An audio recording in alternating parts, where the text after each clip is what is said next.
Support for this podcast comes from Frito-Lay in the 2023 Snack Bracket Championship. The Frito-Lay Snack-It Challenge is underway, and fans are voting on their favorite snacks to crown champion. We're talking about prime-time matchups between the best 64 snacks in the land. Will Ruffles Ridges reign supreme? Can Doritos defend their dynasty? Or will Smart Food use their smarts for a surprise upset? Only you can decide. Get in on all the action for a chance to win up to $1,000 or a year's worth of snacks. Let your snacks be heard. Just go to fritolaysnacket.sbnation.com to vote and enter for a chance to win. No purchase necessary. Sweepstakes ends April 3rd, 2023. Void where prohibited. Year's worth of snacks awarded in the form of 52 coupons, each good for one bag of chips. See official rules at fritolaysnacket.sbnation.com. Hey, Night fans, Jeff Sharon here. I just wanted to pass along a quick update. As soon as we finished recording the last segment, which was on the NBA draft, we had two bits of news drop that we wanted to get to you on this Friday afternoon. First of all, Tacko Fall has signed a Exhibit 10 free agent contract with the Boston Celtics. So Tacko will go to the Summer League with the Celts. An Exhibit 10 deal it can be converted to a two-way deal if the franchise likes what they see. So, and then in addition, and this was awesome, Chad Brown has also been signed by the Orlando Magic. So Chad will be with the Magic's Summer League team as well. So there's your four NBA signees. BJ Taylor and Chad Brown to the Magic. Tacko Fall to the Celtics. Aubrey Dawkins to the New Orleans Pelicans. So we wanted to get those updates. They dropped literally as soon as we were finished recording the show, and late on Friday afternoons. But we want to get that up there for you, so at least you were updated. It's in the second segment. We do the bannies in the first segment, and the NBA draft breakdowns in the second segment. So if you hear anything speculating about Tacko or Chad, that's the latest update on them. Tacko to the Celtics, Chad to the Magic. All right, let's dive into the show.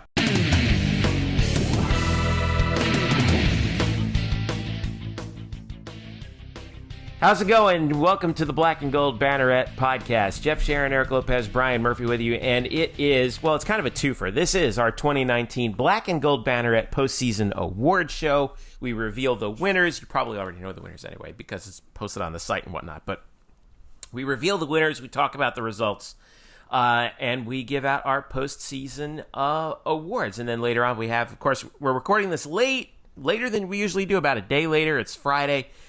We're putting this out on Friday because last night was the NBA draft. No UCF nights got taken, but there's some hot and heavy free agent news that's happening with all of UCF's perspective, or with all of UCF's senior potential NBA prospects. So lots to talk about here. Brian Murphy and Eric Lopez are here with me. Gentlemen, how are you? Great. Fantastic. Lovely. Got the tuxedos Nothing like going? staying up till 2, 3 in the morning to find signage of free unsigned. I mean, like, why can't they just have this thing on a Sunday morning? I mean, why? Anyway, for all the latest, make sure you log in on blackandgoldbanneret.com. You can follow us on Twitter at UCF_Banneret, and on Facebook at facebook.com/blackandgold. Banneret. All right, it's our third annual Black and Gold Banneret Awards. Let's go ahead and get started with the Women's Team Coach of the Year. We had 5 nominees. Had our volleyball coach Todd Dagenais, Emily Marin from UCF Golf, Becky Kramer from rowing, Brian Kaneko from tennis, and Coach Abe from basketball. And the winner is, with 41% of the vote, Brian Kaneko, UCF Women's Tennis, American Athletic Conference champions, NCAA Sweet 16. He edges out Todd Dagenais, who had 26% of the vote. Coach Abe had 20%. And I guess we'll just go right through this. Guys, agree or disagree? Absolutely agree. This should be only the first of more honors going to the women's tennis team. I agree. I agree, but I mean, there was no bad choices there. I would not have had any issues if it would have gone a lot of different ways, but I think they got it. I'm fine with it. That one was tough. The Newcomer of the Year was tough, and I think quite a few fans came back and said, man, the Team of the Year one was tough. So that's our last word. Let's go over to the Men's Team Coach of the Year. We had, four nominees here. Scott Calabrese of soccer, Johnny Dawkins of basketball, Josh Heupel for football, and John Roddick from tennis. It was a 2-horse race, but the 2018-19 Black and Gold Banneret Award for Men's Team Coach of the Year goes to Johnny Dawkins, who led UCF to their first ever NCAA basketball tournament victory. Johnny had 57% of the vote, so he had a majority. Josh Heupel had 41%. This one was pretty tough, wasn't it? Oh, Eric, I thought you were going to start since I started the last one.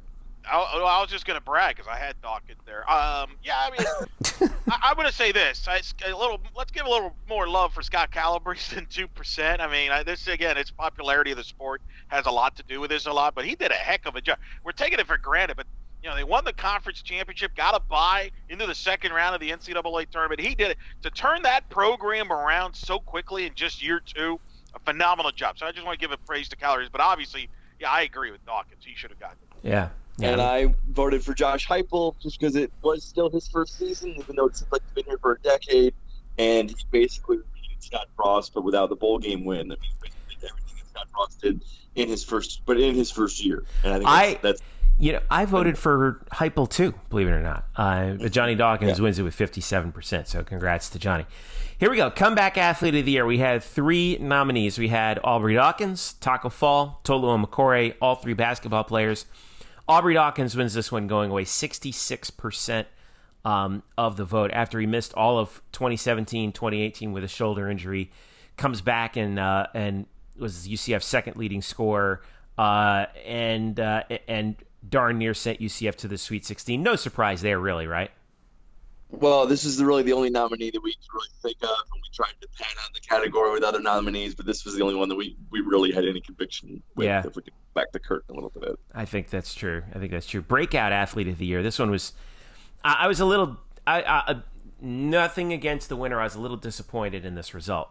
We had 4 nominees: Greg McCrae for football, Cal Jennings in men's soccer, Ray Alejo for baseball, and Richie Grant from football. Greg McCrae wins Breakout Athlete of the Year at 57%. Cal Jennings got 32%. I voted for Cal. I as great as Greg McCrae was. Don't no one get me wrong on this. Greg McCrae was fantastic. Cal Jennings was the second leading scorer in the country in soccer. As great as Greg McCrae was, I mean, Cal Jennings' season was transcendent. So, Eric, are you going to try and convince me that I'm wrong here or what? No, I voted for Cal, but I don't have a problem with the fans voting for Greg McCrae. Nobody expected Greg McCrae to have this was a tough category. I mean, I'm a little actually surprised that Bryant's guy, Murph, Richie Grant, who I think you might argue might be the best all-around football player on the roster, came out of nowhere, first-team all-conference, only got 9% of the vote. I thought he would get a little bit more support. It was interesting that McCrae kind of dominated that. I would have gone with Cal, but I understand why they got. I mean, Greg McCrae came out of nowhere, and I thought Richie Grant would have gotten some more votes. That makes sense to me. I mean, yeah, I think you're right. Maybe there's a little bit of a splitting of the vote there. Guys could only pick their favorite football player.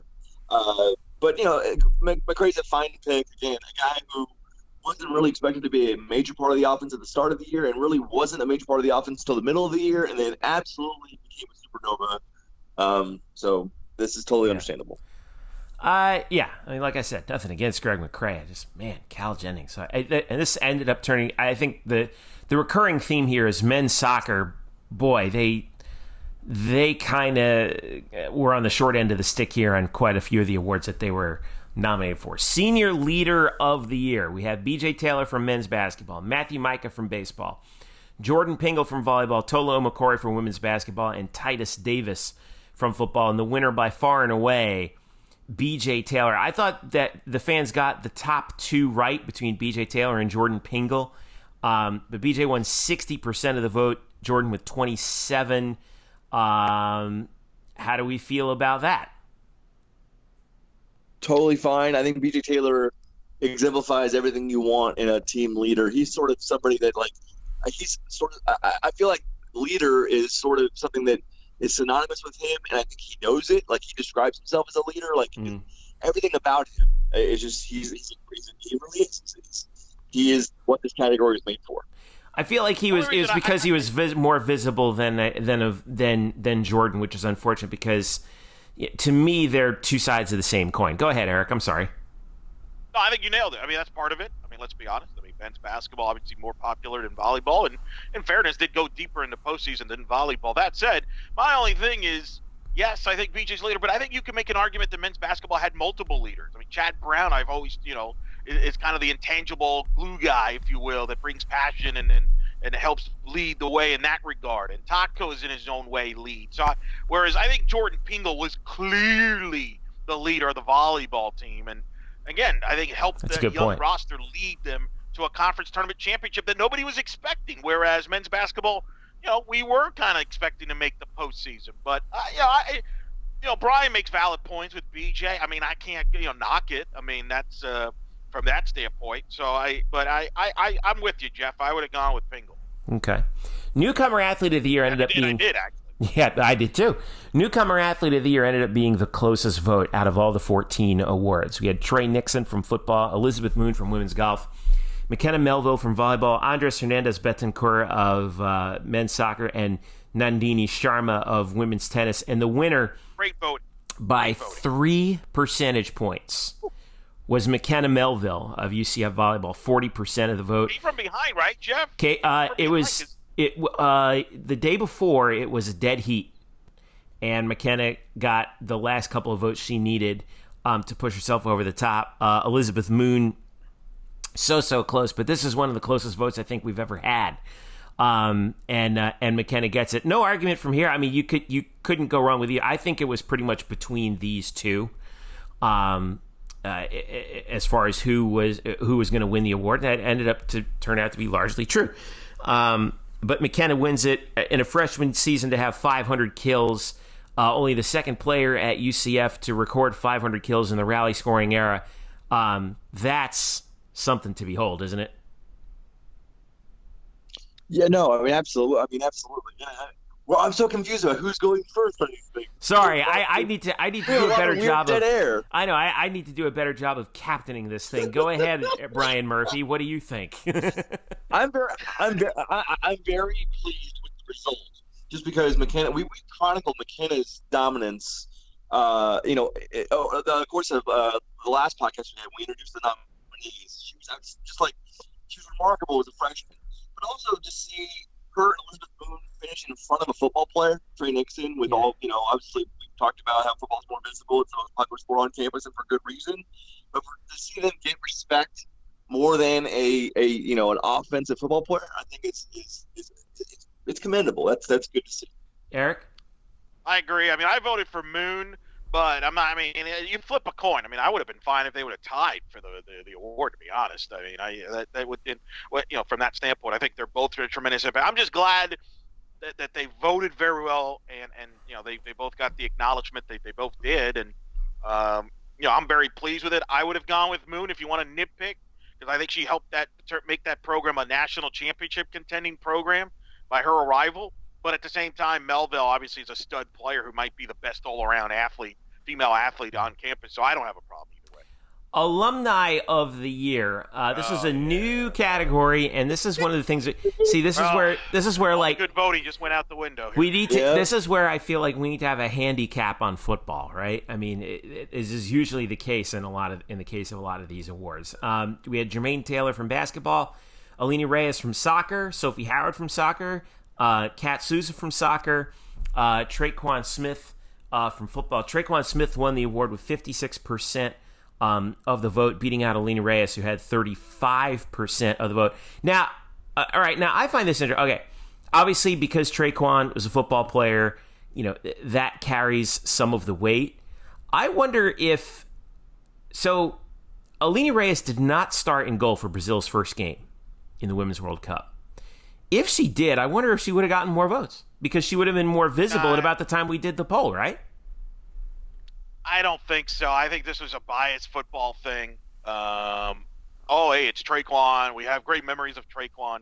You're right. I mean, you know who really got kind of hosed here is Kat Souza. She's been the one that's actually been playing for Brazil. Yeah, she's been playing pretty well. You can make, I mean, you can make that case. And Traquan, I mean, I'm going to defer to Murph, because Murph follows this on a weekly basis from a fantasy standpoint, so he knows every stat. And we had Traquan on the show, and I like Traquan. Don't get me wrong. But sorry, I mean, his impact was not that big. It was not that big. In fact, he didn't have the year that some people thought he would have, considering he had a great situation there. It should have been one of the women's soccer players who were just playing in their marquee event of their sport. So I think they got this one wrong. I will throw a late one that could have gotten in if we would have had more time. Bo Taylor. Shout out to Bo Taylor. We hit a home run last week with the Oakland A's, right, Murph? He's up in the is now up with the A's. Yes, just his first career home run. Was it last week or earlier this week? Might have been earlier this week. Yeah. I haven't earlier this slept. week. Yeah. Yes. So no, I agree. I agree with everything you said there, Eric. Traquan had a couple of big games. He obviously had the big Monday night game where he was the recipient of the touchdown in which Drew Brees set the record for most touchdowns. I think that play alone is the reason why I won the award. Or for great, but like overall, Traquan had like 2 really solid, productive games. Otherwise, he was just another guy, another rookie trying to find his way. Meanwhile, Alini Reyes and all of these soccer players were named to basically the highest honor that you can receive in women's soccer or soccer in general. They are part of the World Cup. This is gigantic. Plus, like we said, Alini Reyes made the UCF Athletics Hall of Fame. That's a huge honor as well. So, yeah, there's a lot of bias here. It's unfortunate because Traquan had some moments, but nothing that approaches to what was bestowed upon and what the soccer players had earned. I voted for Jermaine Taylor. Whatever. The game of the year. This is where things I think got interesting. But of course, this was kind of a runaway. It was between the men's basketball game against Duke, women's tennis beating Florida State in the NCAA's, the football comeback against Memphis, 31-30 in the Liberty Bowl, men's soccer beating UConn in the American semis 3-2 in overtime. Men's hoops beating Houston in Houston for their college game day, and then baseball's 11-10 win over Houston on senior day. The men's basketball game versus Duke takes the cake. First time that a game that UCF has lost was named Game of the Year, but totally understandable. 63% of the vote. Next closest was the comeback win at Memphis for 17%. Had a couple people yell at me because we didn't put the American Championship game in there, and I referred them to Eric, who astutely put them in their place. But there was no doubt about this one at all. I think it does. I think it would have soured a few people, the fact that UCF lost, but I think on balance, fans were like, "That was just an amazing game. It was so worth it," and the highest television rated UCF sporting event in school history. Go ahead, Ryan. I implore Johnny Dawkins to go back and watch that game, although, like you said, this week he probably never will, which is just too bad because I've watched that game, I think, 5 or 6 times already, and it is just amazing television. It's amazing #sports. It was a Greek drama, to say the least. Eric? From the opening tip of Tacko and Zion in the opening tip, it was phenomenal. And credit to all the fans and for not letting the last play or the result affect it. It was a phenomenal game. It's a unique circumstances there, and the Houston game was nearly the number 2 pick there. Now, for those you mentioned, yes, there were some people that asked about the championship game. That was a great quote comeback. If you want to say that, I guess that's fine, but it was not a great game. There was missed tackles. UCF should get a percentage, okay? UCF should get a percentage of Darrell Henderson's salary in the NFL because if it wasn't for UCF defensive performance against Darrell Henderson, where they couldn't even touch him because they got so blown off the ball and was not even in position, I don't think Darrell Henderson gets drafted as high as he did to the Rams. So you had bad blown coverages, missed assignments, terrible. Like what? UCF turned the ball over 3 times in the first half. It was sloppy. Daryl Mack fumbled the ball. I think 3 times. Did he fumble the ball 2 or 3 times in the first half? One of them fell on for a touchdown, but still. Right, and I told people that were asking this, like, did you guys feel like it was a great game at halftime when we were losing 31-14? Was like, wow, that was a great first half we watched. No. It was not a great game. I'm sorry. And you get in the second half. You could say it was a bad game, even though UCF made the big comeback because Memphis was awful. Memphis went into a shell. Yes. Memphis completely choked that game away. And so all that has to be factored in. Like the Duke UCF basketball game was back and forth, punch for punch. Just when you think Duke's gonna pull ahead, UCF comes back, makes the late comeback. We got controversy with foul calls. We got the iconic last play of the game. It's just everything you want in a sporting event. Yeah, it definitely exceeded the hype is what it did, and that's I think was one of the reasons why. All right, play of the year. This one was not close. We had 5. This is the one that was the biggest runaway. Actually, we had 5 nominees. KK Wright's game-winning. Shocking, it wasn't unanimous. It was almost unanimous. KK Wright's game-winning layup and steal versus Cincinnati. Max Stiegwert's golden goal versus UConn. Darryl Mack's touchdown pass to Otis Anderson in the American Championship. Dallas Beavers' walk-off hit against Memphis. And Taj McGowan's 79-yard touchdown run on 4th and 1 in the Liberty Bowl. Taj McGowan and Tristan Hill, throwing the block, win this award with 83% of the vote. That's the highest vote total in any category. What can you really say, huh? No surprise there. It was just one of those. It was one of those plays. It was a combination of the decision, the build up to it, the situation when it took place, and then the stunning result of it, combined with the technically perfect execution by the offense on that play. That resulted in, I think, probably the most stunning moment of the season, and certainly, no doubt, the play of the year. Go ahead, Brian. Yeah. I mean, the majority of the football players that I surveyed said it was the moment that they remember most from this past season. And it's funny, we've had a lot of, fantastic athletic performances in really cool games, we said in this podcast, but really, when it comes down to, singular moments of, athletic competition, this is it. I can't really, there's nothing that competes to this. We'll talk about great performances and great and people who are worthy of accolades, but just a singular moment. This is definitely it. Yeah, and it goes back to, I think you brought it up, Eric. You could hear if you go back and watch that play, the shock in Dave Lamont's voice when Mackenzie Milton actually snapped the ball on 4th and 1 on your own 29, and then a couple of seconds later, Taj McGowan is running down the sideline, unmolested for a touchdown. Is just it was really just a stunning moment, wasn't it?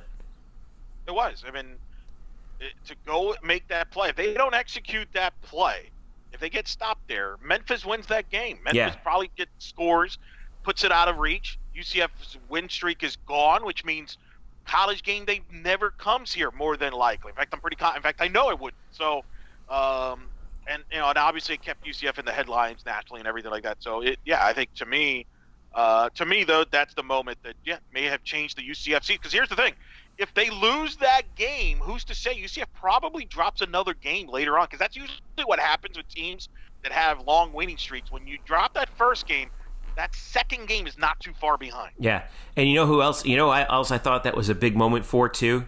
This is underrated by that, Josh Heupel, because for him to make that call in that situation and put that much for a first year. What game was that? The 5th or 6th game of the year? It was mid-October. Yeah. So right about there, right around mid-season, with a bunch of players that for the most part he didn't recruit. For him to look at them and be like, you guys got this. I know you do. I have faith in you. Go get it. And then for that decision to come up, 4 aces king high. I mean, that's that. I think it's the first time you faced adversity with that team. Yeah, players. Okay, now we got this coach. Do we believe in him? Right. I mean, that was a big adverse situation there for all parties. Exactly. So, all right. Moment of the year. This one was an interesting one. It ended up not being as tight as I thought it would be. We had the aftermath of UCF rallying around Mackenzie Milton in the week after the USF game. We have men's basketball beating Cincinnati on senior night with Tacko Fall's family in attendance. Men's basketball getting the first ever NCAA tournament win against VCU. Women's tennis. I added this one late. This was a late edition, an editorial call by me, Eric Lopez. UCF women's tennis beating Florida on College Match Day on the Tennis Channel. I added that as a moment of the year. And then the winner with 61% was College Game Day. No surprise, really, that was the result, although I thought that the hashtag 10 Hana stuff, event, moment, whatever you want to call it, would have made it tight, but it was 61 to 33%.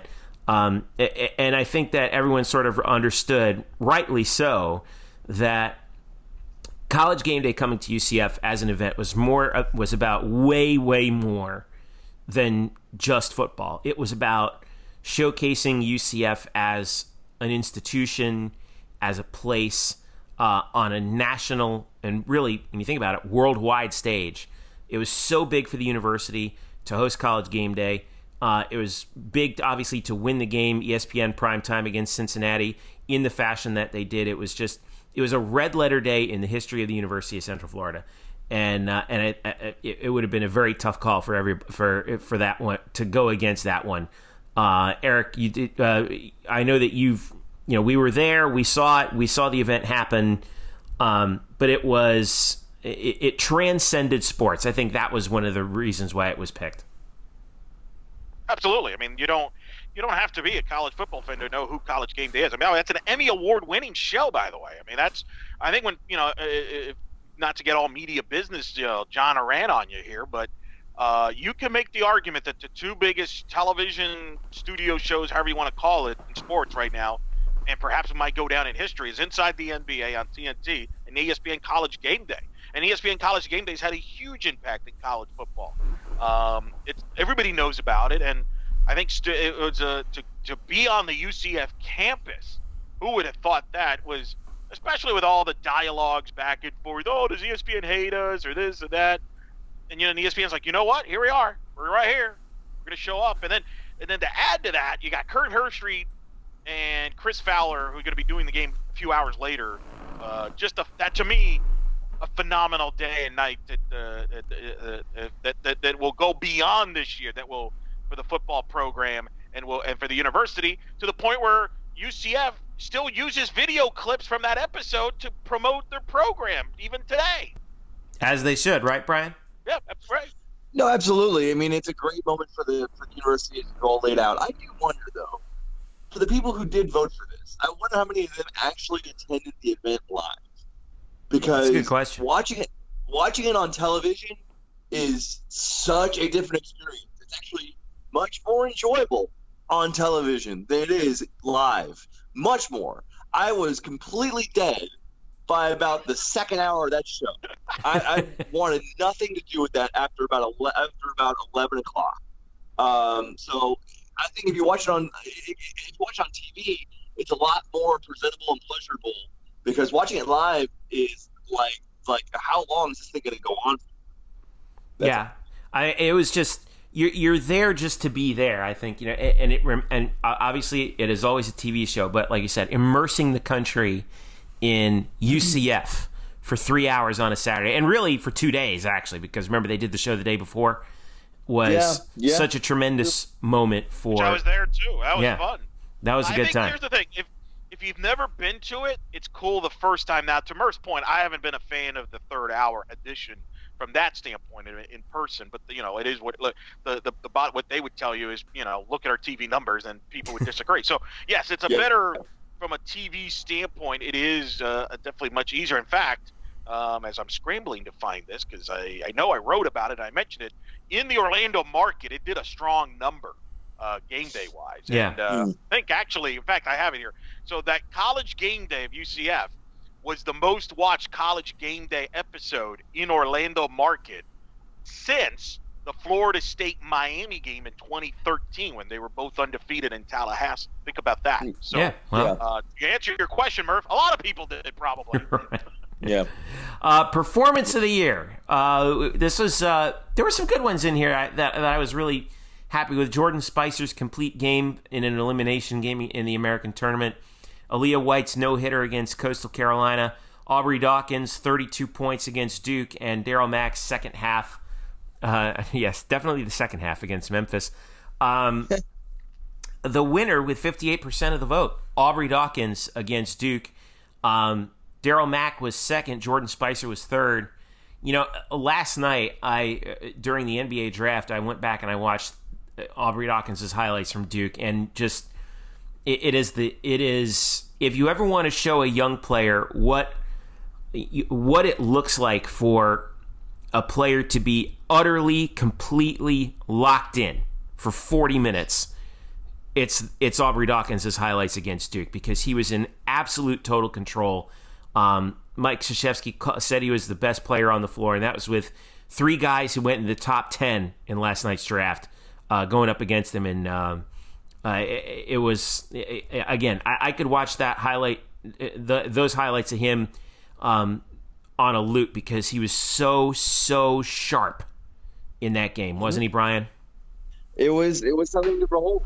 And there's no argument that he was the best player that day on that floor in Columbia, even with Zion and RJ and Cam Reddish. Everything looked smooth. And this is a guy also who had battled back injuries late in the year. He was really kind of debilitated, going into a Temple game in which he still scored 36 points, and he fought through that injury and some other minor stuff, even up through that tournament game. So all that together, it was for me. This category had some really good nominees. I'm glad to see Jordan Spicer get a few votes, but Aubrey Dawkins is the clear choice, no doubt. Eric? Agreed. Aubrey's the clear choice. I do have a couple things on this thing, and one is I think we had an omission here, and this is just as much my fault because I didn't bring it up, so I'll take responsibility for it. But it dawned on me because I wrote this week on Black and Gold Banneret. I'm starting my top 25 UCF games of the last 2018-2019 athletic year, which is a banner year. Mm-hmm. And the first game I brought up was UCF SMU, and UCF destroyed SMU. And Tacko Fall, who absolutely was phenomenal in that game, had a double-double in the first half, 15 points, 16 rebounds at the half, I think. First UCF had a 20-20 game. First UCF player to have over 20 rebounds in a game since Paul Reed did in 2001.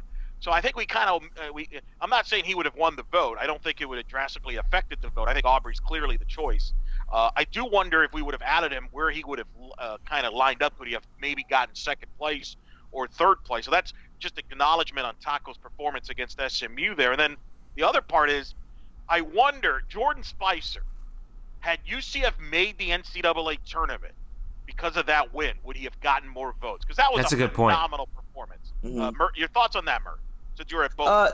Yeah, no, I think that's a good point. I think he would have gotten more votes. Not that it would have changed the ultimate result, but certainly I think he would have gotten more votes because baseball would then more have been in the consciousness of UCF fans longer. We would have pointed to that performance as one of the chief reasons why they're in the tournament. So yeah, he probably would have gotten more votes. I don't think I can argue that. But again, it's not changing the result. It probably could have, for that to happen too, Eric. I was just thinking it probably would have required maybe another spectacular performance that would have knocked Spicer out of that slot. But who knows? Mm-hmm. All right, so now we go to the 3 big awards: male athlete, female athlete, and team of the year. Male athlete of the year. I know you guys are mad at me. I made an executive call here because I was talking with a couple people and I was like, yeah, you're right. So we had 6 nominees: Cal Jennings of soccer, BJ Taylor for basketball, Tacko Fall for basketball, Greg McCrae from football, Dallas Beaver from baseball, and Mackenzie Milton for football. Mackenzie was the late ad. I thought to myself, if it wasn't for the injury, he would have, no question, been a nominee, without question. And Mackenzie Milton wins the award. 46% of the vote. Cal Jennings had 21%. Greg McCrae had 15%. Obviously, the football thing, the fact that it's football plays a factor into it. I think the aftermath of his injury obviously played into it. But let's be honest. Let's say he played the whole year, right? Let's say he never got hurt. And let's say UCF's result was the same. Win the conference, lose the bowl game to LSU. Would he not have been a surefire nominee? I mean, to me, I think it was a drastic omission leaving him off the ballot. Okay, let me ask you this. If Kevin Durant's healthy in the finals, do the Warriors not win the finals? That's a straw man. That's a straw man. Here's the point. He didn't. That's the point. He didn't finish it. He did get hurt, and I hate to break it to you. Injuries are a part of sports. It's unfortunate what happened, and let me just say that. No, yeah, that's then you're making my point. Yes, injuries are a part of sports, and up to that point, Correct. Mackenzie Milton had a great year. He was worth that. He was worth that nomination, in my opinion. No, he's not. No, he didn't finish the year. So That's what? The point. Kevin Durant didn't win. Otherwise, Kevin Durant should have won the NBA Finals MVP by your logic, because the 12 minutes he played, the Warriors were the clear superior team. That's but not he true. Didn't. No, that's a straw man. Sure was. They were dominating them when he Nope, that's went wrong. out. Wrong. You think the Raptors win that game? I'm not saying that. No, I'm not saying. And by the way, I don't think Kevin Durant should have been the Finals MVP. But we're talking about a season-long award here, not a series-long award. You're missing the point. The point is Kevin Durant got hurt, so therefore that affected the Finals. Just like Mackenzie Milton getting hurt affects this award. He is not the male athlete of the year. He didn't finish the year. He didn't play in UCF's 2 most important games of the year. Brian, so I'll say it flat out. I don't care that Mackenzie Milton didn't finish the year. Don't care about that at all. I'm judging it based on the performance he turned in, and the performance he turned in, certainly when compared to Cal Jennings, who deserved this award. Although there's nothing tangible that we give out, I'm just saying, in honor, we should have gone to Cal Jennings. we could print out some papers. Correct. Just draw it up. Draw up a fake diploma, a fake award. But anyway, if we're gonna judge McKenzie, we should also we just flat out notice that his yards per attempt fell by a full yard. His efficiency was lower than the 2017 season. His completion percentage fell by 7 percentage points. He was not nearly effective as a runner this season as he was in 2017. I think across the board, Mackenzie Milton was clearly not as good this past season, as he was in the undefeated year of 2017. And I understand that he sets a high benchmark for himself, but I don't think we can go ahead and laud him for what is really not even his best season, when there are more clearly deserving athletes who exceeded their previous bests. And, Gray McCrae's on that list, and Cal Jennings are chief among them. I'll leave it at this. Mackenzie Milton finished 6th in the Heisman voting this year. In a terrible year in the Heisman. Which, by the way, in 2017, when he was our player of the year, our male athlete of the year, he finished 8th. Yeah, because it was a better field. Crying out loud. I also think let's just give him the award next year. Let's just, even though he's not going to play, let's just give him the award, since if he would have played, he would have been the player of the year. Put your straw man back out in the fields. Cal Jennings got screwed here. You screwed Cal Jennings. Jeffrey, would you also not maybe recognize that some of that Heisman voting could also be sentimental? Well, of course, but that's neither here nor there. You don't get extra points. Well, no. You're using it as a point to see why he was greater this year than last year, saying he was 6th and not 8th. I think a lot of the votes he received were in part sentimental votes for what he achieved, but also what he also then endured. Which, again, when we're grading male performance on the field, that really is not neither here nor there. Yeah, he wasn't going to be an All-American quarterback, even if he finished out the year. Cal Jennings was an All-American, was a top 15 player in the sport. He was in the Herman semifinalists. Let's give the guy a nod here. Let's not vote for the guy because he's the starting quarterback on the most popular sport. He didn't finish the year. I'm sorry. Well, I did vote for Cal Jennings. So did I. But once you put Milton in, you knew he was going to win the award. You knew he was going to win. Well, I do love now that we are all arguing about something that is completely invisible. It's not real. It's not sanctioned by anybody. Yeah, I mean, it's not real at all. Congratulations to Mackenzie Milton. Do yourself a favor, print out the article and put it in a frame, and you can hang it up. And there you go. As much as I don't want to interrupt you before you move on. As much as I believe about the not voting for Mackenzie Milton here and voting for Cal Jennings, the last 3 minutes are literally the worst of sports discourse. Does not matter. That's literally what you're saying. All right, let's finish up real quick. Female athlete of the year. I love you, Milton. Right. Female athlete of the year, KK Wright from basketball, Mackenzie Milton for volleyball, Elizabeth Moon from women's golf, Valeria Zaleva from women's tennis, and the 4x100 meter relay team of Shania Williams, Sierra Holbeck, Beyonce DeFreitas, and Lauren Gallman. And it's KK Wright winning the Female Athlete of the Year award with 57% of the vote. I think part of that had to do with the fact that she was probably the most visible women's sport in women's basketball. But when you take a look at who carried the banner for women's sports in UCF in terms of their individual performance, KK Wright was just sublime all year, wasn't she, Eric? Yeah, I mean, if she has another year like she did this year, next year, she's going to be in the conversation, if not in front of the conversation, of maybe being the best women's basketball player in the history of the program. I mean, that's how good she was this past year. Yeah. So I don't have a problem with that because, right, as great as Melville is, you have other players around there that was just as impactful, like a Jordan Pingle. Same thing with Elizabeth Moon. I'm glad to see track get 10%. Considering it's a late entry. I don't have a big problem with this at all. You could have gone different ways here. I don't have an issue either way. Yeah. Brian? I agree with that. Like Eric said, I was kind of glad to see track get some votes. That was nice to see. But yeah, KK was at many points a one-woman team for UCF women's basketball and really willed them into the NCAA tournament. And she was an excellent candidate for back-to-back as well. All right, here it is. This is Best Picture. Here we go. Team of the Year. Women's golf, rowing, men's basketball, women's tennis, volleyball, men's soccer. The winner with 58% of the vote.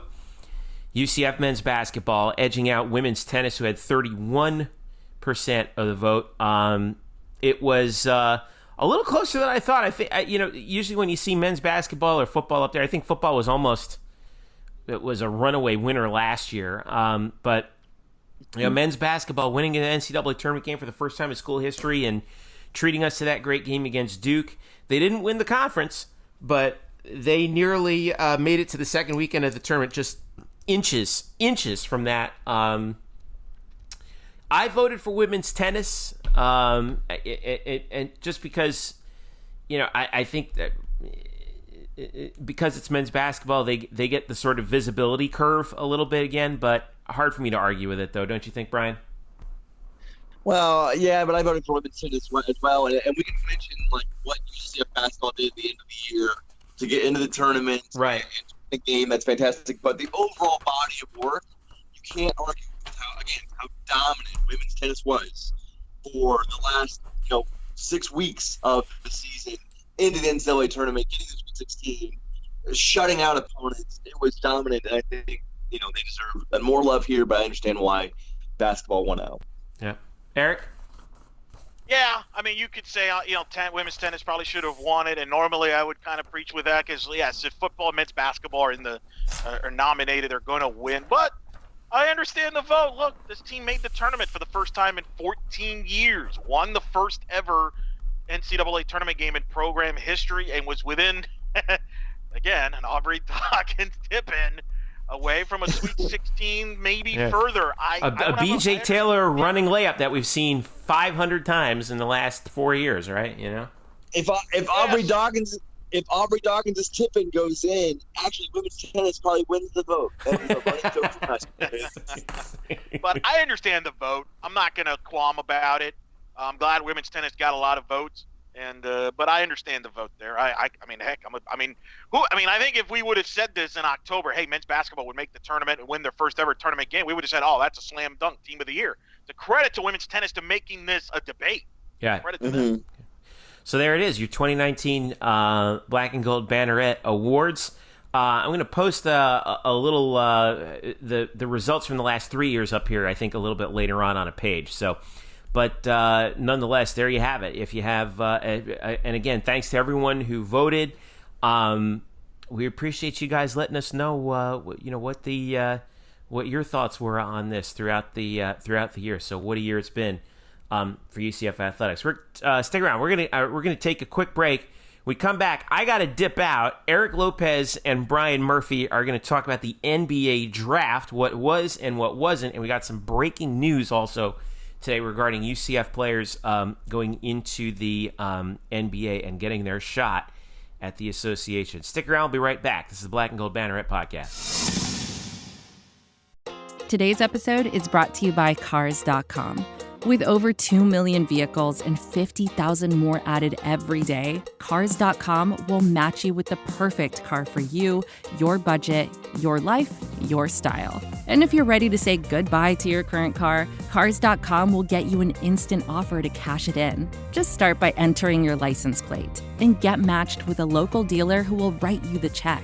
So whether you're looking to buy or sell, just go to Cars.com. It's magical. All right, welcome back here to the Black and Gold Banneret. Eric Lopez here with Brian Murphy. As Jeff mentioned, he scooted out. We really kicked him out for the nonsense of Mackenzie Milton, right? Murphy just kicked him out. Dad's away. The kids will play. Let's go nuts. Yeah. Well, let's talk about, obviously, the NBA draft and UCF's involvement in it, because you and I were up late Friday morning to figure out where they were going. No UCF players, as it turns out, got drafted.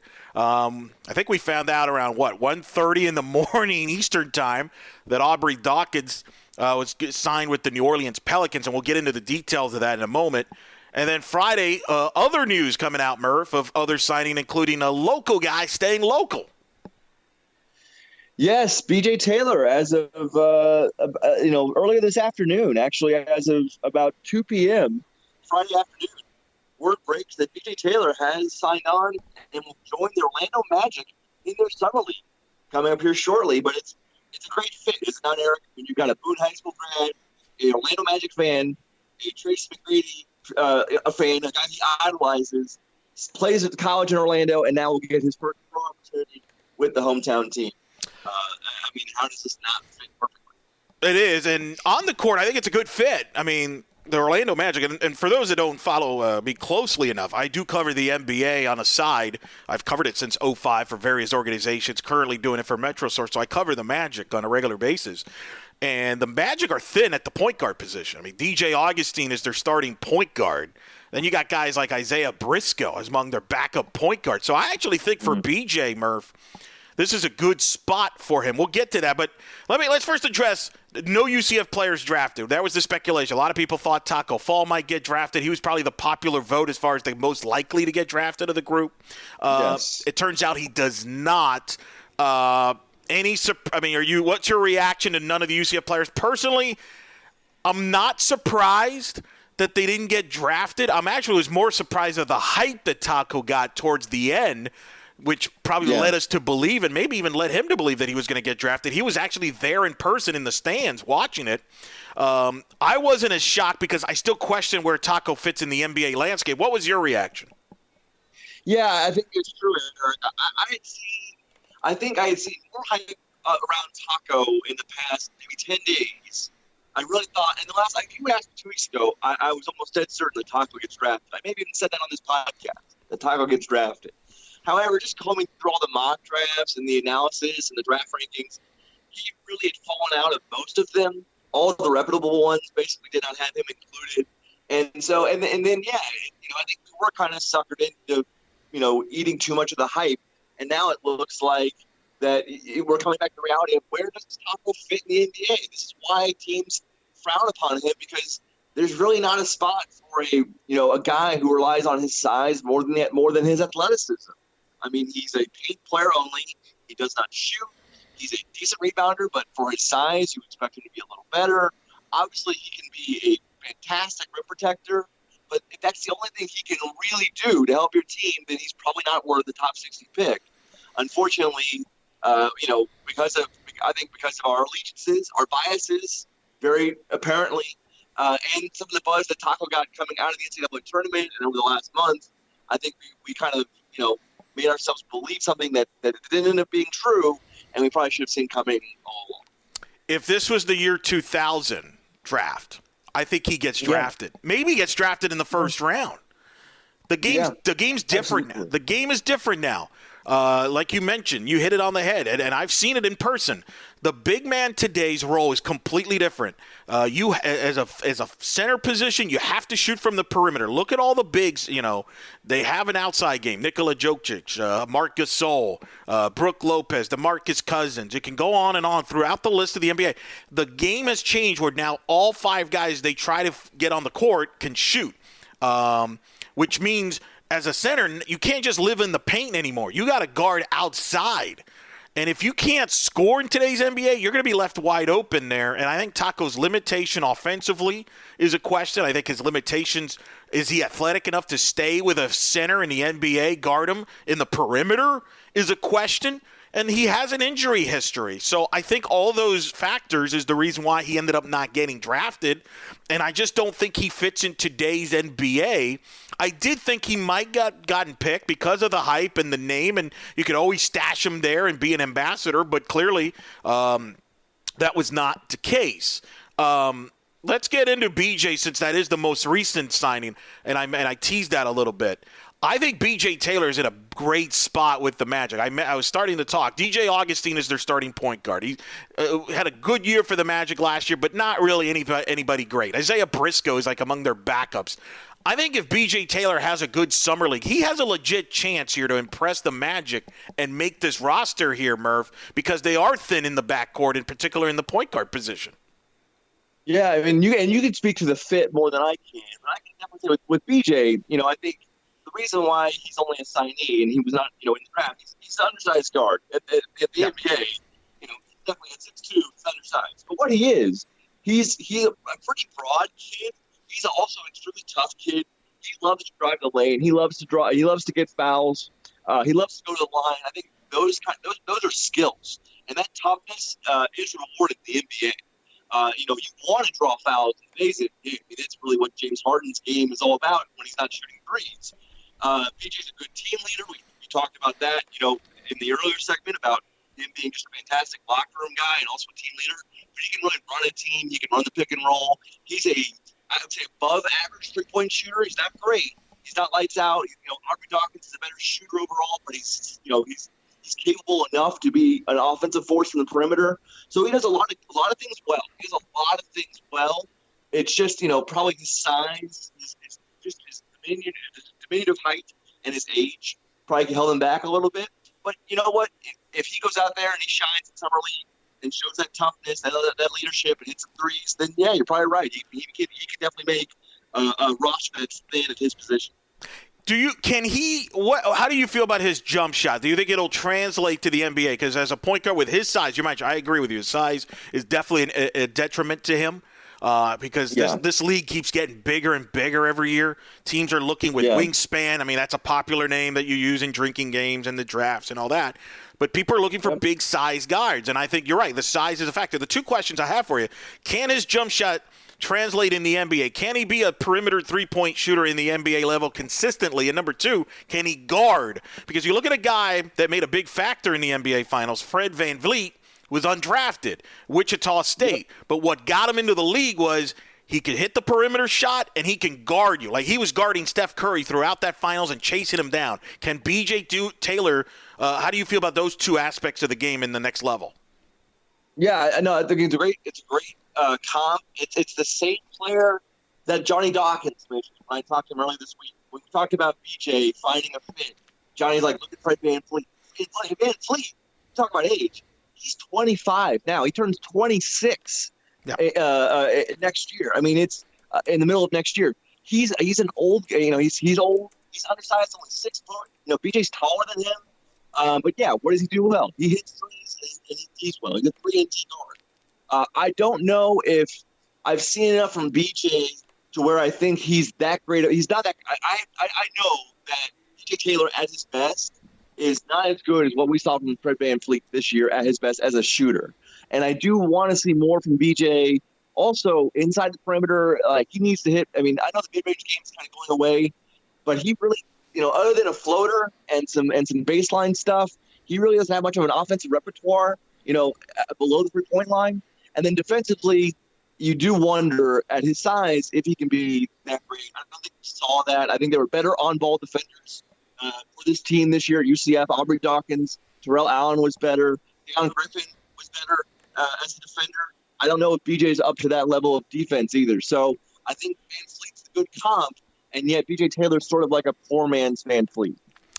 Just to go over the Magic roster, by the way, in full detail. So DJ Augustine obviously was a starter. Other point guard, they had Michael Carter-Williams, who they picked up late in the year last year, really helped them make the playoffs. But we don't know what his future is with the Magic. That's uncertain as far as point guard. Remember, they traded for Markelle Fultz, who was the number 1 pick 2 years ago.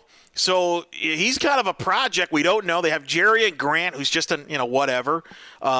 A name that might be refreshed, Troy Copain is on the roster. Remember, former Cincinnati Bearcat. So so they have a lot of point guards, but they don't have anybody great. You know what I mean? And so that's why I say BJ has a chance to make that team if he has a great summer league. That's going to be the key factor for him when you have guys like and the Magic have signed guys from the summer league to be on their roster. They did that last year with the point guard position, as I mentioned. So I think those are the questions with B.J. Taylor in that regard. And it'll be interesting to see if in the summer league, and keep this in mind for people, because I've covered many of these summer leagues. A lot of times, even if it doesn't work out with that specific team that you're in summer league, a lot of times guys will play on a summer league team, not make it with that team, but they still get looked at by other teams. So even if it doesn't work out for BJ, if he plays well, maybe another team gives him a look. The G League could still be a factor for BJ if he doesn't make the main roster and things like that. And the other thing is, with free agency about to start in a week, things could change in a dime. So those are some factors to keep in mind. And as you know this, with your beloved Lakers, they're going to be looking for cheap contracts. So, oh, baby. So a lot of times, opportunity. And the reason I bring that up is let's bring up Aubrey Dawkins, who was the first to sign. He signed with the Pelicans at like 1:30 in the morning Eastern. That's why I told you, Murph, to stay up another hour when you asked me about it, because I had a feeling. I was drinking coffee at around 12:30. That's great. But I was really fascinated by him being with the Pelicans. And this is the other thing. There is an advantage. This is the advantage of not being drafted. Some people are like, well, isn't it not better off being drafted? Not necessarily late in the second round. You're better off being unsigned sometimes because you can control where you're going. Whereas sometimes you get drafted late in the second round, it's a bad situation, and you have no chance to succeed. So I found this move interesting because the Pelicans obviously have a lot of young talent on their roster already with the trade with the Lakers, which I'll defer to you, Mr. Laker guy, to break all that down in the roster standpoint, since you know pretty much the Pelican roster pretty well, better than I do. But what's your reaction to his move there? I'm not surprised he didn't get drafted. And I think you and I'm a Dawkins a believer, and I think he can still contribute in the NBA. But I understand the red flags that the league has. He has an injury history with the shoulder, which is a question. He is, 23, turning 24? 20. No, he's turned 24 already. Which in the NBA, and I'm not going to get into it in detail, that is like old age in the NBA. They love 18 to 21-year-olds. Even if you have a torn ACL, they'll take you in the first round, even though you probably shouldn't. But so that's against them, unfortunately. Who are you talking about there, Eric? What team possibly be talking about there? And team in our 407 area code. So there's that. Those two things alone are red flags. And then there's a third red flag that I know you've brought this up with Jeff, I think, in past episodes, is his jump shot, is shooting. Is it going to be consistent enough in the NBA? Because as much as I liked Aubrey, and you liked Aubrey, as great as he was against Duke and as great as he was against Temple at the end of the year, that wasn't always showcased throughout the year. There was games where he wasn't even noticeable on the court. Right, and Aubrey has such a zen way of looking. You see a lot of guys talk about shooting and say, I was in a rhythm, recently, or I'm in a slump.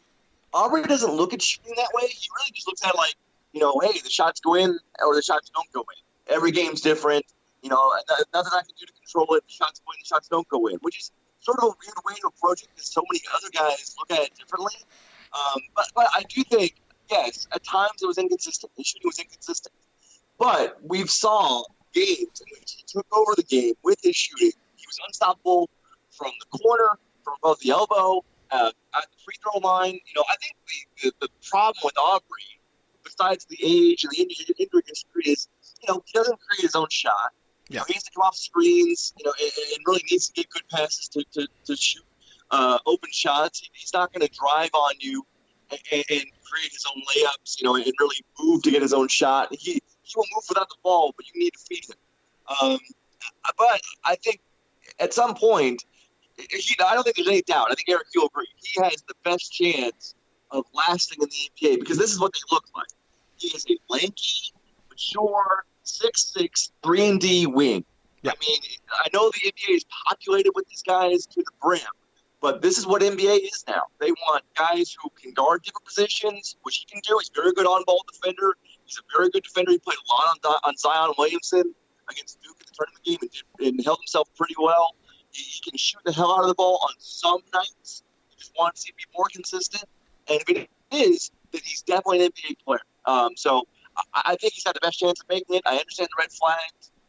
But if I had to bet who's going to have, a 5 or 6 or 7 year career out of this UCF team, there's no doubt it's Aubrey Dawkins because he kind of checks all the boxes that you want in an NBA player.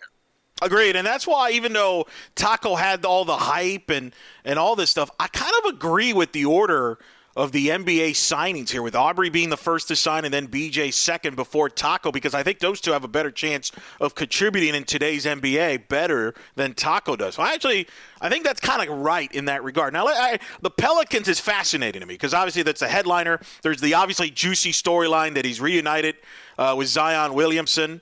That's going to be a huge storyline in the summer league because first of all, the Pelicans are going to be on prime time. Bank it, okay? But let me ask you about this because you are a Lakers fan, for those that don't know. So that's why so this roster actually probably better than most because they got a lot of former Lakers there. And my only interesting thing is I don't know if this is a good fit for him as far as keeping on this team. Now, the positives are he's going to be on a showcase team like the Pelicans in the summer league, so there's going to be a lot of eyeballs there. And I think that's part of this that's going to help him is there's going to be a lot of eyeballs on that team throughout summer league. So a lot of people are going to notice, hey, this guy, check out this Aubrey Dawkins guy. So even if it doesn't work out in New Orleans, he might get another look somewhere else. So keep that in mind as a positive. And he's going to be surrounded by good players, so there'll be a good comparison to see how he fits instead of being on a summer league roster that's with a bunch of guys that have no chance of making it in the NBA. But I don't know if he can crack the Pelicans roster here long term. The way this roster is constructed right now, considering they have Lonzo Ball at the point. They drafted Nickeil Alexander-Walker, who's also kind of a combo guard with Virginia Tech, point or two. They've got still Drew Holiday, who's a borderline all-star who could play off the ball. He'll probably be the 2 as of now. You've got Brandon Ingram, who's kind of the 3, right? The small forward who has upside there. Josh Hart is a 2 guy. What do you see here as you know some of these guys? Do you think he has a shot to make this roster, or is this like one of those things where he's going to get his look here as a Pelican, but he's probably going to be somewhere else by fall? Yeah, I think he's going to – well, if he makes the roster, it's because he just absolutely shoots the lights out over the summer. Yeah. And he sort of earns his way, even more than his defense playing up. If he just goes bananas in the summer league and just makes shots, that's going to earn him a ticket. But, I mean, I think of this roster, and I understand, he could earn a bench role behind Brandon Ingram. But Brandon Ingram can switch. He can shoot. He shot, 39% from deep a year ago, not the passes, but 2017, 2018. So he can shoot. He plays better defense. He's longer. He's bigger. He has a better offensive game. He can create his own shot. He's sort of he's like a supersized Aubrey. And it's not a knock on Aubrey. We're talking about the number 2 overall pick in the draft just a few years ago. But there's a guy on the roster who is better than Aubrey in most every way, except for probably shooting ability. So obviously Aubrey's only a bench guy at best, and I just feel like the roster they want to construct, which is going to be super young and super athletic, kind of showtime. I don't know if Aubrey fits in there. So I think you're right. If I had to bet, I don't know if Aubrey lasts in New Orleans because of what the construction's like. But he can really do himself well and probably latch on somewhere else to a place that has more open spots, less certainty with what the roster's going to look like. He can do that. Like I said, there's no doubt he fits in the NBA somewhere today. Yeah, that's why I was surprised that your Lakers team, and I'm not even joking, I mean, they do need cheap players. they're going to need, I mean, they bought a second-round pick from the Magic on Thursday night to draft a clutch client, which that's just the Iowa State kid, Murph, that the Lakers drafted is a clutch client. Like, it's phenomenal. It's just, you can't make this stuff up, really, only in LA. But I'm surprised that the Lakers wouldn't have given a look to an Aubrey because they need wing players. They need guys who can play the 2 or the 3 right now. That's the part that I'm surprised that he ended up on the Pelicans and not a team like the Lakers that need wing guys, in my opinion. And I think Aubrey could have fit there, don't you? Yeah, I get that. Also, I think one of Aubrey's selling points, maybe it's not talked about as much because it's totally painful, is he is obviously very coachable. Yes. And he is going to be a guy who brings a work ethic into your locker room.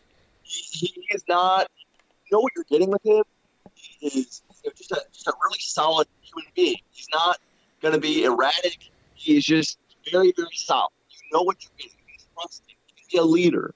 He was a leader for UCF this past season, and even in the years when he was hurt with UCF, or he was sitting out due to transfer rules at UCF, players talked about how he was basically on the floor in timeouts, doing a lot of things that Johnny Dawkins would do. He's got that mindset with him. So I think having him at least in your locker room or on the floor, that brings value as well.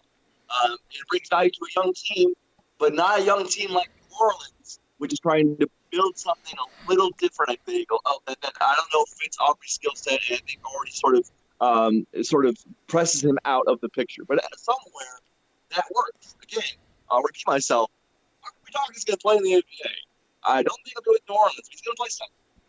Well, I agree, and he's got the pedigree. He's been around guys that have played in the NBA. He's not going to be in all of any of this stuff. And he, that reminds me of Seth Curry, who's the little brother of Steph Curry. He didn't get drafted. Everybody's like, he's not. He's obviously not as good as his brother and all that. But he's been around the league. So when he got his opportunities, he made the most of it, and now he was a big contributor to the Portland Trail Blazers in their run into the Western Conference Finals. And I think the pedigree helped them in that, and that's kind of how I see Aubrey. It may not, and by the way, Seth Curry, Portland was not his first team. I think Seth started. He was in Dallas, and he's been in other teams before he kind of found the home. And he's actually a free agent this year. Toronto. Yeah, I think so. Yeah, right. I believe it was also Toronto. So sometimes, So you might have to. I mean, he may have to bounce around a couple teams, but I agree. I think he's a roster guy in the NBA. I think he can contribute minutes. And I think a Seth Curry is an example of that. So I wouldn't be discouraged if I'm a UCF fan just because they didn't get drafted and they're just going on the signing. They obviously have to – it's a very important summer for them. And let me address this because I have this question. I know you've been bombarded with this question, I'm sure, as well.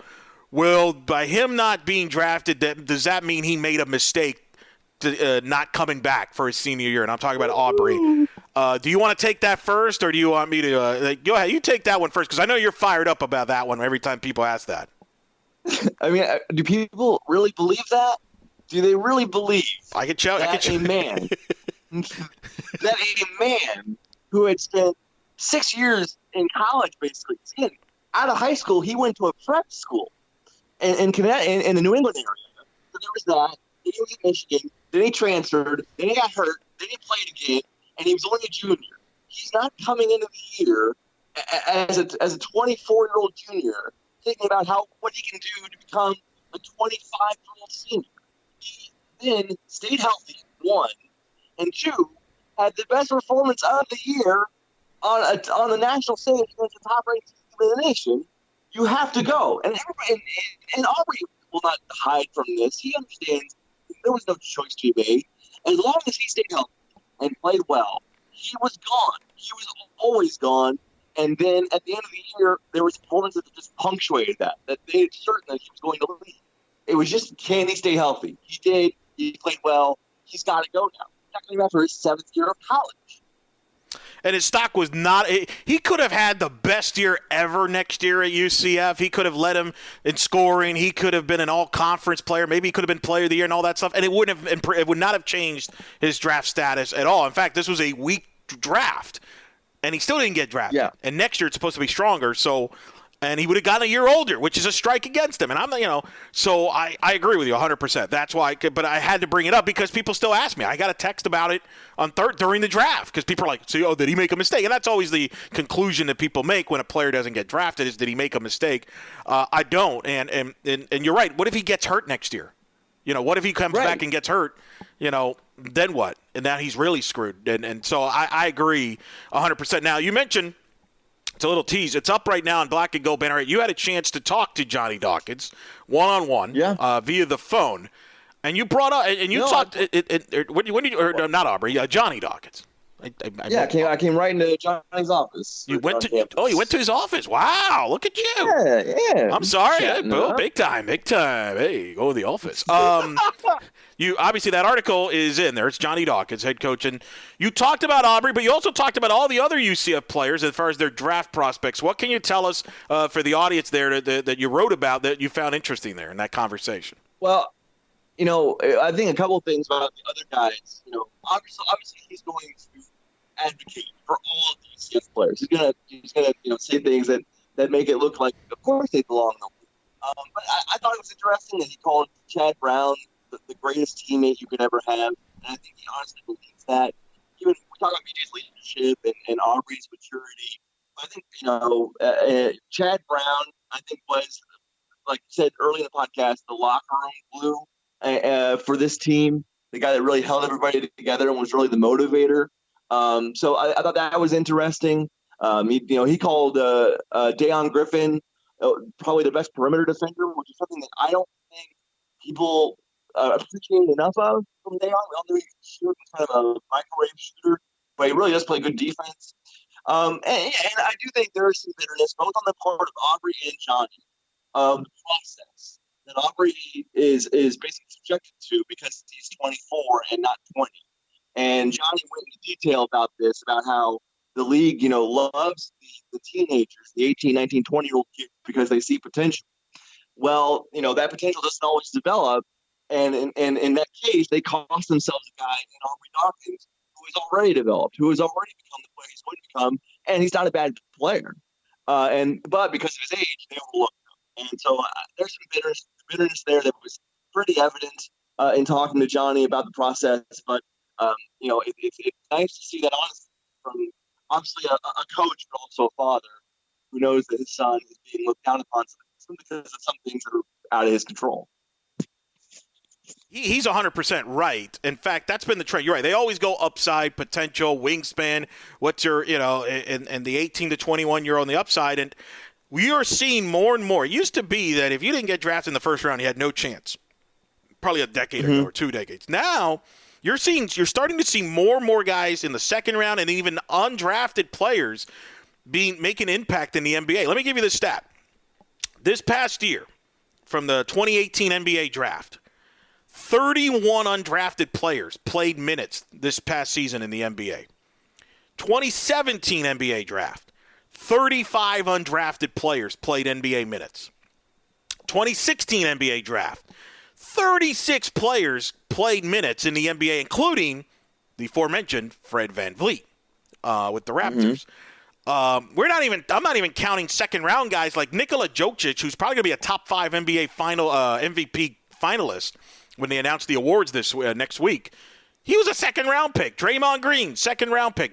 Malcolm Brogdon, who was a rookie of the year, second round pick. So and the reason is because these guys that are quote older, who play in college longer, they just feel that they're capped as far as their ceiling is concerned, but kind of ignore the fact that they can make an immediate contributions to an NBA roster and are prepared to play. It kind of reminds me of what's been happening in college baseball, Murph, that you follow with the MLB draft. More and more college baseball guys are getting drafted now because they're more ready to contribute right away to a Major League Baseball roster than a high school kid can. It used to be that you always took the upside in the high school kid, but now we're kind of in a win-now mode. And Scott Van Pelt and Ryan Russillo broke this down in the NBA draft. For all the talk about the NBA draft in the first round and the top 10 picks, 2 years ago, this was the 2017 NBA draft, half the top 10 players in that draft have already been traded. Think about that. So these management people they kind of talk out of both of their mouths. They talk about upside and potential and patience and long term, but as soon as they see an opportunity to improve right away, they flip them. Including, your Lakers are kind of an example. They've been in the lottery the last 6-7 years. You have an opportunity to get Anthony Davis, you just throw them all in there. And I think that's why you're seeing more and more guys in the second round and undrafted guys making contributions because they slip through the cracks. They find the right situation that fits them. Like Fred VanVleet is a perfect fit in Toronto. The key is for Aubrey Dawkins and for BJ and the rest of the guys is to find a spot that's a good fit for them. It may not be the first spot they end up at, but it could be down the road. And I think I agree 100% with Coach Dawkins has to say about that. Of the other guys that we haven't brought up here, what's your thoughts here? Like, do you think they might sign play in summer league, but what do you see from the rest of the group there? Well, we do know that at least Chad Brown has been in contact with pro franchises, and we know that because he told us on Twitter last night. He basically insinuated that he's been getting calls from teams. Very excited about that, but didn't obviously give any specifics on what teams he's talking with. We haven't heard anything about where he might be going, but there has to be some level of interest there. I don't know about the level of interest that Deion Griffin is getting. I do know that he worked out for the Magic. I believe on the same day that BJ Taylor worked out for the Magic. I believe they worked on the same day. I don't know if he's heard anything. And really, we have yet to know what's going to happen with Tacko Fall. Again, at the draft last night, one of the 18 uninvited draftees who decided to attend anyway in the crowd. But who will take a shot at him? I'm sure someone will.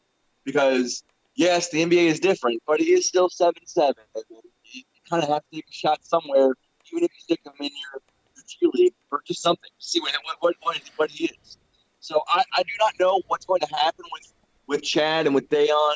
I don't think they have long futures. Deion is just not good enough as a shooter to really stick in the league. And, he's a good defender, but I don't know in the league. He just doesn't stick offensively. Chad, not very limited off the game, really none at all. He basically relies on layups, putbacks, and dunks. But, he's a tenacious guy. He's a rebounding machine. But, again, I just don't see where he fits. He's not, really long or overly athletic. He's an opposing figure at point. Again, I'm kind of rambling. I don't really think I see a place for him to fit in the NBA game. Tacko definitely has a chance. But we'll have to wait and see where he ends up because right now, as of Friday afternoon, we have not heard anything. Right, as we recorded this, it was around 3:38 Eastern time, 4 o'clock Eastern. So there might be some news by the time this comes out. We'll keep you updated on Black and Gold Banneret. Murph will keep you updated. We'll keep you updated on social media. Real quick, you talked to Johnny Dawkins, not just about that, but other stuff. What stood out to you? Because, he hasn't really talked at length since the season ended. I know he talked at the Knights tour, if you will, and I know he's done some radio interviews, but you know how those radio interviews are. It's very kind of cliche type of stuff, generic questions. You got a chance to sit, as you mentioned, and talk to him. How's he feeling? Obviously, there's a lot of questions about next season's roster, which I know you kind of touched on a little bit, which as well. What was your overall thoughts there as you and takeaway from your conversation with Coach Dawkins as far as the program's concerned? Yeah, I wanted to hit obviously on a lot of different topics and some topics including what happened last season. Because again, like you said, we really hadn't talked to him since the Duke game, since after the Duke game. He's been on the road recruiting, and all the seniors and all of the draftee guys kind of went their own separate ways. So I wanted to catch up, and we did talk a little bit about recruiting. We talked a little bit about Brandon Mahan, the transfer guard from Texas A&M. He will sit out this year due to transfer rules, but he's another shooter that they're bringing into the program. I asked him how he's recruiting different this year as opposed to last year, following that fantastic season. And he talked a lot about how more recognition, there's people that know your brand more, so that obviously helps. I think the most interesting parts, other than what he said about Aubrey and Aubrey's age being held against him, because that was an honest and enlightening. I thought the best parts of the interview was when, really about the Duke game. I mean, I go back to that because there's so much to unpack there that I want to get his thoughts on. One, he basically said he'll never watch the Duke game. He has yet to watch it. Between that and the 1986 championship game against Louisville that Duke lost, so those are two games that he will never watch or has yet to watch. So it's amazing to me. We sit here and I talk about how much I've watched that Duke game because it's so good. To Johnny Dawkins, it still really hurts, and it's probably going to hurt for a long time, and he will never see it again, which is amazing. And then, secondly, we talked about the locker room video after the game. The thing that went totally viral, very emotional speech he gave. It was aired on ESPN, a lot of national TV networks. I asked him what he wanted to take away from that, and he got very honest about how this is not just about sports. We talk a lot about winning and losing, but we need to, this is about, growing young men and making sure that they know we care about them more than what the results show on the court. We want to come together as a team, as a brotherhood, and create real friendships. And I think you saw that. That's what drew the emotion out of there. Not that their season was over, but that was the last time they were all going to be together. And I think, having Johnny speak on that video, his reception, the positive feedback he's gotten from people who saw the video, and then what it meant to him, that it went viral, and what he wanted to take away from it. I thought it was pretty eye-opening. I like to see your coaches talk honestly about emotional moments. Not just coaches be cliche in between the lines stuff. So yeah, all that's up on Black and Gold Banneret. It's about Johnny Dawkins talking about. I think the article has mentioned the title mentions how he talks about the NBA draft and Brandon Magan. But there's a bunch of stuff in there that I think is pretty good. And yeah, definitely go check it out. And hey, I know football season is closing in upon us, but I do really enjoy college basketball season. And with coaches like Johnny Dawkins, who's very accessible, even better. Yeah, I enjoyed the read. I recommend everybody a great chat with Coach Dawkins. Great work from Brian, and check it out right now on the blackandgoldbanneret.com. And it was very fascinating. But I can understand why he wouldn't watch the game. I mean, obviously, having been the coach there, being so close to a Sweet 16, and the fact that his son had the tip in and almost went in, and his son was obviously heartbroken. I'll never forget that video where he had to comfort his son. So I can understand the pain out of that, whereas losers like you and me, Murph, we're just media guys. We can watch whatever. You're just glad you were there. When Johnny said, he has yet to watch it, I go, oh, you really should watch it. It's a great game. And he just laughs, and he goes, yeah, for you. Like, yeah, it's great for us. But for those who experienced it, yeah. And he still has, and the passion he has for basketball, and I've booked him and I've talked to him obviously as well. When I was producer at a radio station, I would book him in it. But he loves talking basketball, not just college, but the NBA, because you even mentioned in the article, you guys even talked about the NBA Finals at some point, right? About Nick Nurse and his coach, which was phenomenal. And I'm thinking, and I'm envisioning that like, oh yeah, I'm not surprised at all. Yeah, because we were talking about how Tacko fits into the NBA landscape, and Johnny brought up how coaches need to be inventive and creative to make Tacko work and fit in the NBA. So we were talking about creative coaches and their coaching schemes, and it kind of got off track. That's why I didn't really put in the full transcript of our conversation, but we kind of got into the conversation of how, like, look at Nick Nurse. I mean, here's a guy who in the NBA Finals breaks out a box and one defense that a lot of these pros may not have seen since high school, and it shut down Stephen Curry. It basically turned the momentum in game 2 for Toronto. But those kind of coaches, those guys who think outside the box, those are the guys you need around Tacko Fall and see, they can mold him into something, more than just, oh, he's really big and tall. But yeah. There's a lot of entertaining stuff. Gave me with Johnny just talking basketball. And again, stuff that's not always basketball, stuff that's emotional and relationships. That's really cool as well. Awesome stuff there, and we'll follow it. We'll see where everybody else ends up in NBA Summer League, which will be televised on ESPN and NBA TV. Is going to be, I think UCF will be kind of some of the storylines there with Aubrey Dawkins, with Zion and the Pelicans, and B.J. Taylor. Which, Murph. Oh, that's the juicy storyline. Murph's already working his brain. I could see that very easily. And then B.J. Taylor with the Orlando Magic. I think it's a fascinating storyline. The local kid. Played high school ball in local here in Boone, and then obviously UCF now with the Magic. Can he make the Magic? And I'll throw this prediction out. It wouldn't surprise me, even if he doesn't make the Magic roster. Keep in mind, the Magic have a G League team in Lakeland. It wouldn't be a bad idea to have a UCF star, right? A local kid play in Lakeland, right? Wouldn't be bad for business, as they say. Yeah, that makes a lot of sense. Just throwing that out there as a prediction. I don't know. All right, that'll do it for here. We're going to be back probably next week. There's going to be a lot of stuff to talk about. Baseball news we'll get into next week, but me and Murph could talk basketball for hours. I mean, in fact, him and I will probably record a Laker podcast after this and just break down who's gonna fill out that roster. Oh goodness, they're gonna just have like people who are in their 50s, like joining the veterans minimum. Like, hey, just sit on the bench. That's all we need. Oh God. Does it concern you that you probably should be justified to feel that you're probably more qualified right now than Rob Pelinka as far as running the Lakers? Like, literally? Oh, God, I can't even. I've already had these discussions with Lakers friends of mine, and we're all just flapping. But, hey, you know what? We got Anthony Davis and LeBron, so yay. Wait, will they stay healthy? Who knows? Whoa. I can't wait to see how this roster plays out over there. And it's going to be wild. And the Pelicans are involved in it. It's phenomenal. So, but that'll do it for this episode, of course. For Jeff, who went off and we threw him out. Actually, you'll see him on blackandgoldbanneret.com. I think he's going to be on the Mark Rogers show again. I don't know what the topic is. It's usually college football. So if you miss football, look for that because I'm sure that'll be posted with Jeff down the road. And then Murph has got this exclusive interview with Johnny Dawkins. That's on blackandgoldbanneret.com right now. You can follow us on Twitter there. And Murph, where they can follow you? Oh, I'm at spokes_Murphy, as always. As always. I can be followed at Eric Lopez Elo. I'm going to be following all this NBA stuff because that's what I do on that. And I have up, as I mentioned, I'm doing a top 25 games of the year from the 2018-2019 athletic year in UCF, the greatest year in UCF athletics year history with the success on the field.